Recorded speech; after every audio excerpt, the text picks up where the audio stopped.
जय हिंद एवरीवन।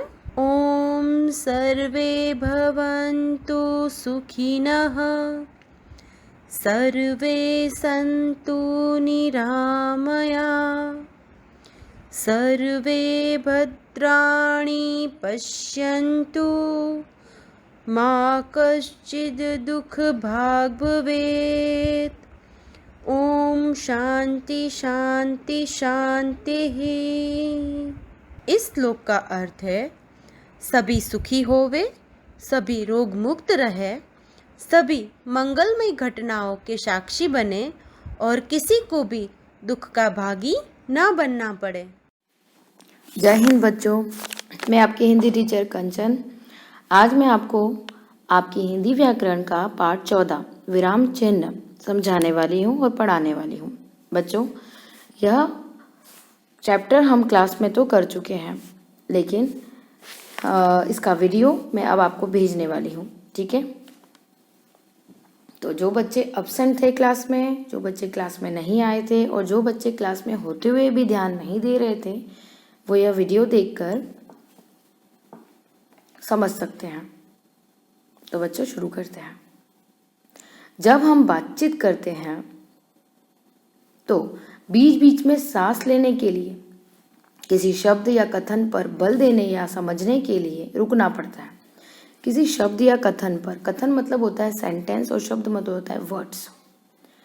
अगर उन पे बल देना हो, जैसे बोल रहे हैं तो भी हम बोलते समय भी कुछ कथन या शब्दों में रुक कर या फिर उस पर बल दे के, मतलब उसको हाईलाइट करने के हिसाब से अपने बोलने के तरीके को बदल के हम उसको बल देते हैं, तो समझने के लिए रुकते भी हैं, तो हमें रुकना भी पड़ता है।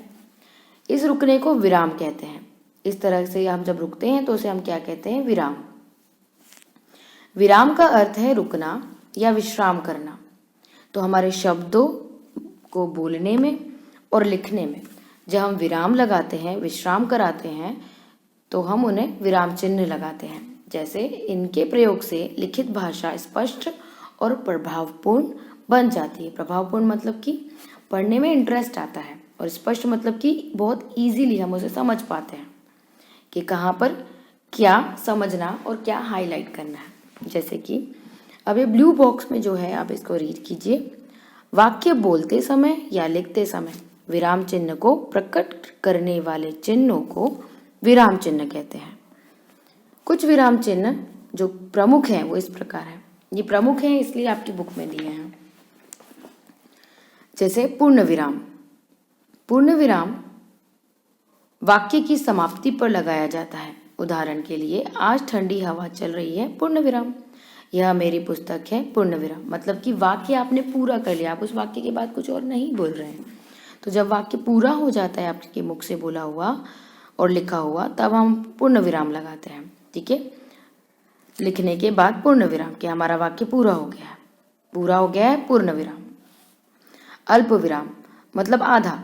बोलते या पढ़ते समय जब थोड़ा रुकते हैं, थोड़ा मतलब आधा रुकते हैं, तो अल्प विराम का प्रयोग करते हैं। जैसे एक ही प्रकार के 2 से अधिक शब्दों के बीच में, मतलब अल्प विराम को भी यूज करने के कुछ अपने तरीके हैं, तो उसके नियम हैं। तो 4 नियम हमें आपकी बुक में, टेक्स्ट बुक में बताए गए हैं। पहला नियम, एक ही प्रकार के 2 से अधिक शब्दों के बीच में, जैसे रोहन अल्प विराम, अविचल अल्प विराम, मानस और श्राव्या ने नाटक में भाग लिया, उसे लाल अल्प विराम, पीला और हरा रंग पसंद है। मतलब एक ही प्रकार के 2 से अधिक शब्द आए, ठीक है। जैसे कि मैं एक और शब्द, एक और वाक्य, एक और कथन बनाती हूँ। जैसे कि मुझे फल, जैसे कि मुझे आम, सेब फल, अमरूद और अंगूर पसंद है। तो आम अल्प विराम, सेब फल अल्प विराम, ऐसे लगाना हो आपको, ठीक है। अब आते हैं कथन को स्पष्ट करने के लिए। कथन मतलब सेंटेंस को स्पष्ट करने के लिए। कभी कभी हमें स्पष्टीकरण के लिए भी इसकी जरूरत पड़ती है, अल्प विराम की, है ना। जब हम चाहते हैं कि स्पष्ट तरीके से हमारे बोले हुए शब्दों को हम समझा पाए कि हमने ये स्पष्ट रूप से ये बोला है। जैसे माँ ने बताया प्रतिदिन व्यायाम करना चाहिए, पूर्ण विराम। तो इसमें अल्प विराम कहाँ लगाया है? सॉरी, हाँ, अल्प विराम कहाँ लगाया है? यहाँ माँ ने बताया अल्प विराम, ठीक है। संबोधन तथा हाँ या नहीं के बाद भी हम लगाएंगे अल्प विराम। जैसे हाँ अल्प विराम, मैंने गृह कार्य कर लिया, बच्चों संबोधित करते समय। इस पाठ को ध्यानपूर्वक पढ़ो। समुच्चय बोधक से पहले, समुच्चय बोधक आप जानते हैं, समुच्चय बोधक जैसे इसलिए, लेकिन, परंतु, क्योंकि, तो ये समुच्चय बोधक होते हैं जो दो कथनों के बीच में लगते हैं। तो जब दो कथनों के बीच में समुच्चय बोधक जब प्रयोग होता है तो पहले कथन के बाद हम अल्प विराम लगाते हैं। जैसे कि निखिल बीमार है, पहला कथन खत्म हो रहा है लेकिन अल्प विराम, क्योंकि कथन पूरा नहीं हुआ है तो अल्प विराम इसलिए विद्यालय नहीं आया। मैंने विभा को बहुत समझाया, अल्प विराम, लेकिन वह नहीं मानी। इसका अर्थ है समुच्चय बोधक जब भी आएंगे तो उनके पहले हमें लगाना है अल्प विराम। ठीक है। समुच्चय बोधक के समुच्चय बोधक के जो शब्द हैं वो हमने अव्यय चैप्टर में पढ़े हैं, तो आप एक बार उसे रिकॉल कीजिए, रीड कीजिए और वापस से आप अल्प विराम को लगाने का तरीका समझिए। तो इस तरह से इसके 4 नियम होते हैं, अल्प विराम को लगाने के 4 नियम। अभी आते हैं हम पेज नंबर 78 में। पेज नंबर 78 में 3rd पॉइंट है प्रश्न सूचक। प्रश्न पूछने वाले वाक्यों में प्रश्न सूचक चिन्ह का प्रयोग किया जाता है। उदाहरण के लिए, यह पुस्तक किसकी है? प्रश्न सूचक चिन्ह। तुम कक्षा कहाँ जा रहे हो? प्रश्न सूचक चिन्ह। मतलब प्रश्न, जब भी आप किसी से प्रश्न करें कहाँ, कैसे, क्यों, कब, तब आपको प्रश्न सूचक चिन्ह जरूर लगाना है। इसी तरह से अब आते हैं नेक्स्ट, योजक चिन्ह। 2 शब्दों को जोड़ने के लिए योजक चिन्ह का प्रयोग किया जाता है। 2 शब्द जब जुड़ते हैं तब हम योजक चिन्ह लगाते हैं। 2 शब्द जुड़ेंगे कहाँ? कथन में, सेंटेंस में, हमारे वाक्यों में। जैसे सड़क सदा दाएं बाएं, तो दाएं बाएं के बीच में योजक चिन्ह देखकर पार करो।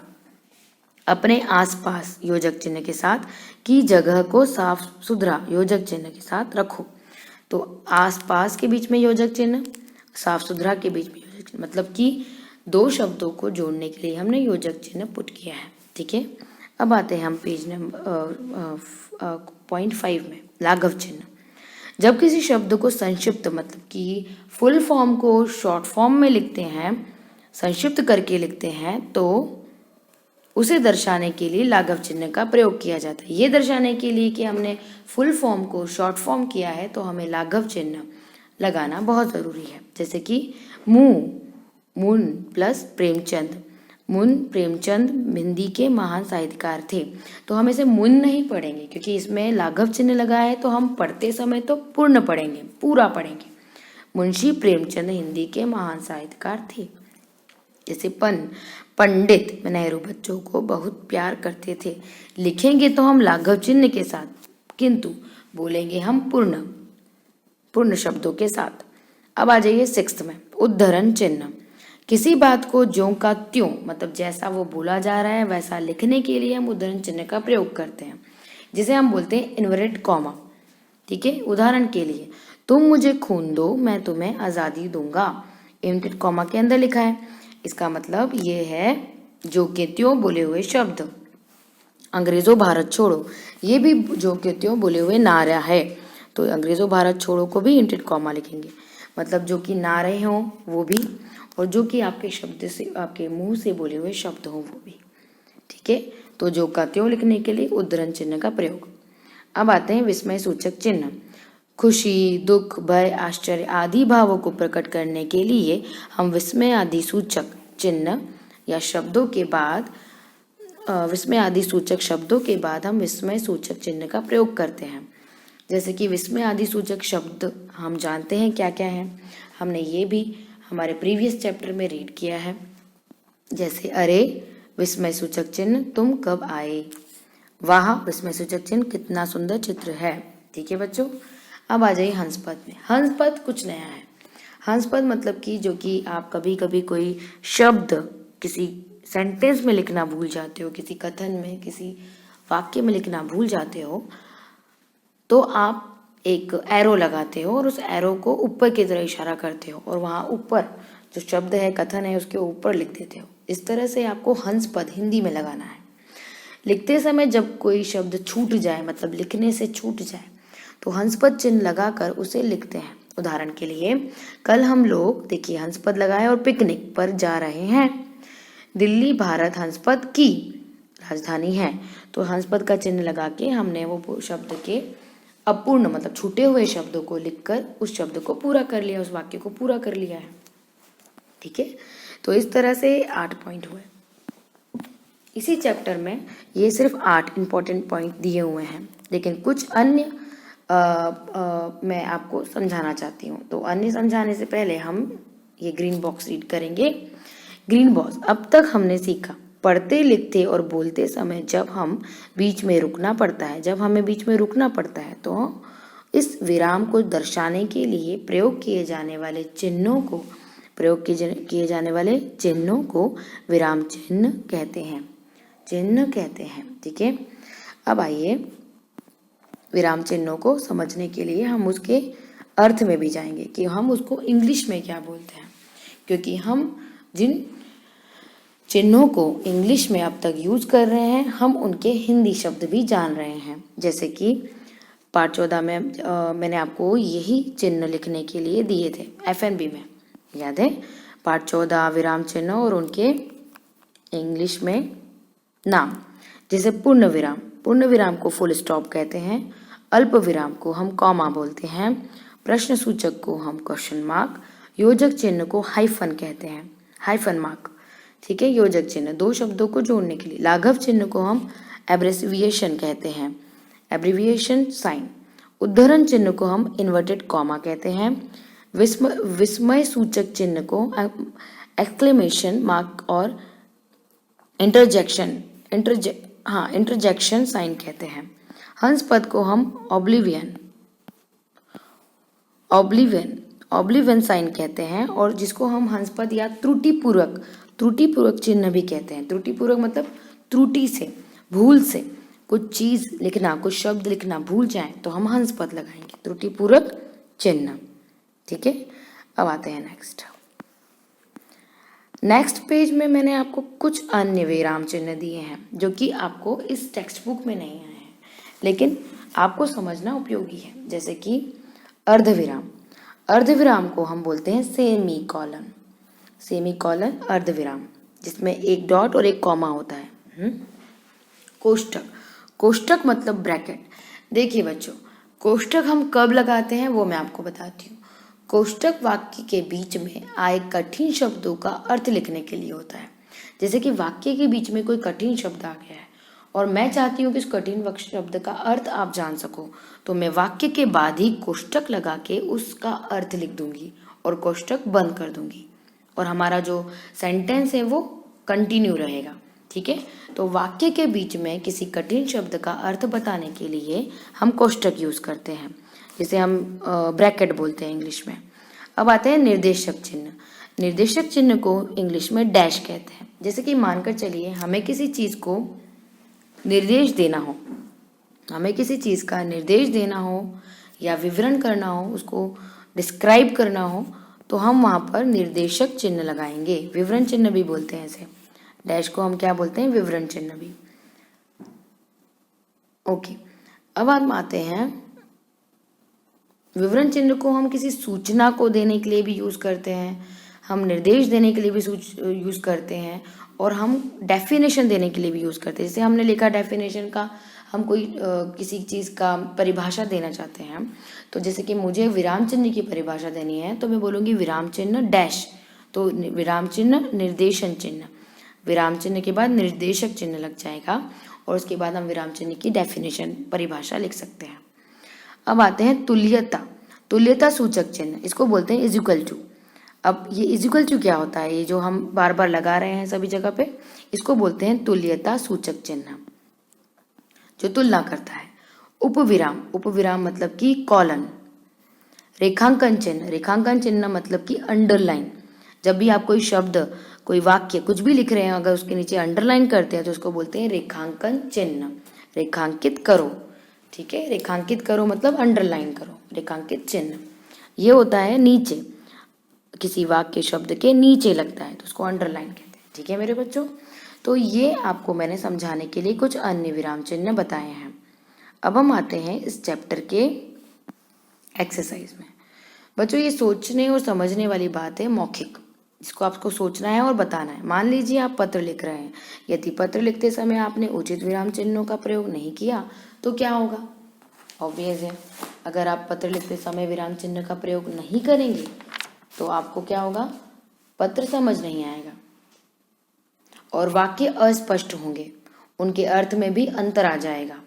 ठीक है, जब भी आप पत्र लिखोगे ना तो अस्पष्ट होंगे वाक्य और उनके अर्थ में काफ़ी अंतर आ जाएगा, उसका अर्थ आप समझ नहीं पाओगे। अतः पत्र लिखते समय विराम चिन्हों की और विशेष ध्यान रखना चाहिए।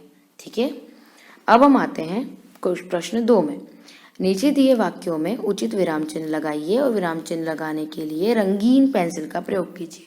तो आप कलरफुल पेंसिल से यहाँ पर बीच में आए विराम चिन्ह लगा सकते हैं, जैसे कि यहाँ पहले में आया है वाह विस्मय सूचक चिन्ह, कितना सुंदर फूल है पूर्ण विराम।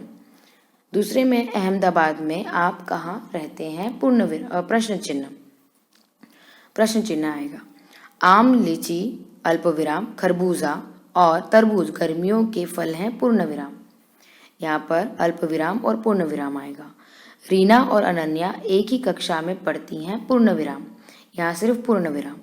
डॉक्टर लाघव चिन्ह मेहता हमारे पड़ोसी हैं पूर्ण विराम, यहाँ लाघव चिन्ह और पूर्ण विराम। ठीक है बच्चों, अब आइए सही उत्तर चुनकर सही का निशान लगाना है। इनमें से लाघव चिन्ह कौन सा है? बहुत आसान है, लाघव चिन्ह है ये डॉट। इनमें से प्रश्न सूचक चिन्ह कौन सा है? ये फर्स्ट वन। इनमें से कौन सा चिन्ह अल्प विराम है? Last one. इनमें से कौन सा चिन्ह पूर्ण विराम है? सेंटर। अब आ जाइए नेक्स्ट पेज में। नेक्स्ट पेज में है क्वेश्चन नंबर 4। नीचे दिए विराम चिन्हों के सामने उनके नाम लिखिए। प्रश्न चिन्ह है तो प्रश्न सूचक चिन्ह, ये है आपका उद्धरण चिन्ह, ये है आपका पूर्ण विराम, ये है अल्प विराम, ये है हंसपद, ये है लाघव चिन्ह, ये है विस्मय सूचक चिन्ह और ये है योजक चिन्ह। ठीक है, अब आइए 5। नीचे दिए विराम चिन्हों का प्रयोग करते हुए 2-2 वाक्य बनाइए। आपकी स्टडी नोट में भी मैंने आपको इन वाक्यों का प्रयोग बताया है। जैसे क में है प्रश्न सूचक चिन्ह, तो प्रश्न सूचक चिन्ह से बनने वाले वाक्य हैं, क्या तुम्हारे पास हिंदी की किताब है? प्रश्न सूचक चिन्ह। तुम कहाँ जा रहे हो? प्रश्न सूचक चिन्ह, पूर्ण विराम। राम ने सीता की खोज में जंगल का कोना कोना छान लिया था, पूर्ण विराम। राम और लक्ष्मण घूमने गए थे, पूर्ण विराम।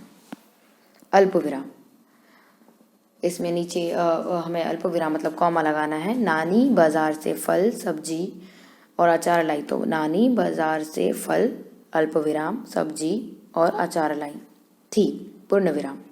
इस तरह से अल्प विराम दूसरा लगेगा, जैसे कि मुझे फलों में आम केला अमरूद पसंद है, तो आम अल्प विराम केला अल्प विराम अमरूद पसंद है, पूर्ण विराम। योजक चिन्ह, योजक चिन्ह में आएगा हमें सदैव अपने माता पिता का कहना मानना चाहिए, तो माता पिता के बीच में योजक चिन्ह। इसी तरह से अगला प्रश्न बनेगा योजक चिन्ह का, हमें अपने आसपास साफ सफाई रखना चाहिए। साफ सफाई के बीच में भी योजक चिन्ह, आसपास के बीच में भी योजक चिन्ह, 2 शब्दों के बीच में। ठीक है, 2 शब्दों को जोड़ने के लिए। ठीक है मेरे बच्चों, तो इस तरह से हमने एक्सरसाइज पूर्ण की। अब जैसे कि आपकी एक्सरसाइज में नीचे आइए कुछ करें, ये भी दिया हुआ है। ठीक है, यहाँ पर आपको देखिए बिना विराम चिन्ह के ये पूरा के पूरा सेंटेंस लिखा है, तो आइए हम इसमें विराम चिन्ह लगाएं। शतपत्र बोला, आपको यहाँ योजक चिन्ह लगाना है, फिर लगाना है उद्धरण चिन्ह। हे वनराज आपको क्या कष्ट है? प्रश्न चिन्ह, क्योंकि प्रश्न है क्या कष्ट है, प्रश्न चिन्ह। आप इस प्रकार क्यों कराह रहे हैं? प्रश्न चिन्ह अगेन, मुझे बताइए। अब पूर्ण विराम। ठीक है, पूर्ण विराम के बाद आपको लगाना है, आपको आगे बोलना है, शायद मैं आपके कुछ काम आ सकूं, पूर्ण विराम अगेन। यहाँ भी पूर्ण विराम, यहाँ भी पूर्ण विराम, और इसके ऊपर लगाएंगे आप उद्धरण चिन्ह, जो कि यहाँ से शुरू हुआ था यहाँ खत्म हुआ है। अब आइए शेर बोला, अगेन आप यहाँ लगाएंगे योजक चिन्ह। और लगाएंगे अब उद्धरण चिन्ह। अरे भाई तुम इतने छोटे से तो हो, पूर्ण विराम, तुम मेरी क्या मदद करोगे, प्रश्न चिन्ह, और आपका उद्धरण चिन्ह यहाँ बंद हो जाता है। शतपत्र बोला, योजक चिन्ह, फिर से बुलाएंगे उद्धरण चिन्ह, महाराज कुछ तो बताइए, पूर्ण विराम और उद्धरण चिन्ह क्लोज। तो इस तरह से जो भी मैंने बीच में आपको चिन्ह बोले हैं वो आप यहाँ लगाइए, आपकी एक्सरसाइज कंप्लीट होती है। ठीक है बच्चों, अब आते हैं हम इसकी वर्कशीट पे। Worksheet, okay, worksheet is not there, worksheet picture is not there. तो वर्कशीट्स तो मैं आपको एक्सरसाइज करवा भी चुकी हूँ और उसी वर्कशीट के बारे में मुझे आपसे बात करनी थी। ठीक है, हम वर्कशीट के बारे में बात करते हैं क्लास में। ठीक है मेरे बच्चों, क्लास में आपको मैं वर्कशीट समझाऊंगी जो बहुत आसान है और उसका पिक्चर भी भेजूंगी। तो ये वीडियो हम यहीं ख़त्म करते हैं। विराम चिन्ह, अपना ख्याल रखिए, घर पे रहिए, धन्यवाद।